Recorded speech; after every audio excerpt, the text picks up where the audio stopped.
Today I'm going to talk to you guys about Pia and Venkman and their journey through the rehab program here at Big Cat Rescue.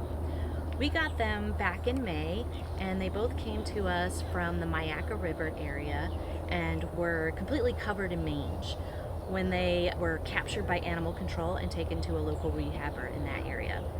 That rehab facility was switching locations, so we agreed to take the two cats in and treat them for mange and get them ready to go back in the wild.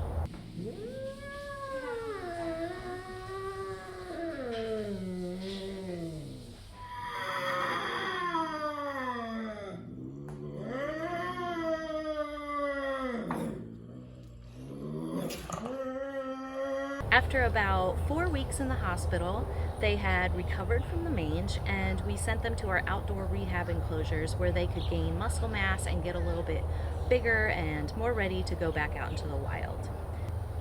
While they were in the outdoor rehab enclosures, we developed a relationship with the Fish and Wildlife Service and the Florida Panther Project team, and we decided to collar these two bobcats in a collaborative effort in order to gain knowledge about what happens when you release a rehabilitated bobcat back into the wild. The goal of the research project is to learn territory sizes, how they use the land, and specifically they want to know more information about bobcats that have kittens in the wild.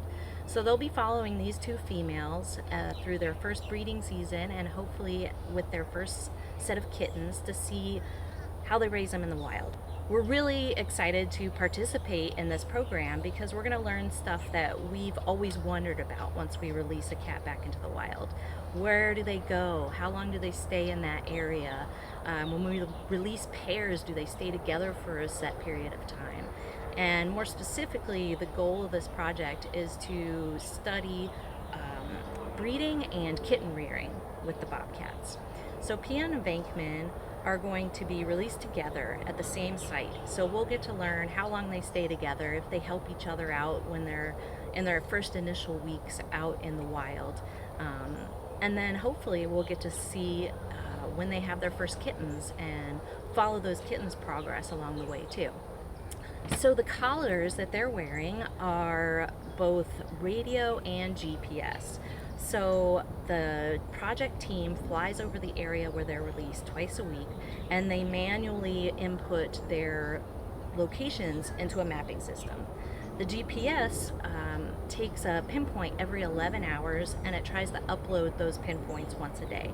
But because of the terrain and the tree cover, the canopy, sometimes those points don't go every single day, so the radio frequency helps fill in those gaps so that they can follow where these bobcats are going. The collars themselves weigh about 1/2 pound, and they're a roomy fit, so the cat has room to grow. Once it's out in the wild, it's going to get more muscular, put on a little bit more weight. The collars are designed to fall off after a certain period of time.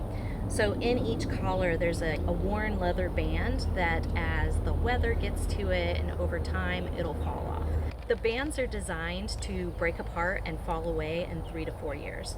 The battery life of the actual camera is about a year. So these cats will probably be recaptured during that time frame if everything's going well and they're getting the information that they need. Those batteries will be re-upped and the cats will be let go again until the collars fall off completely. Both Pia and Venkman also got ear tags, one in each ear.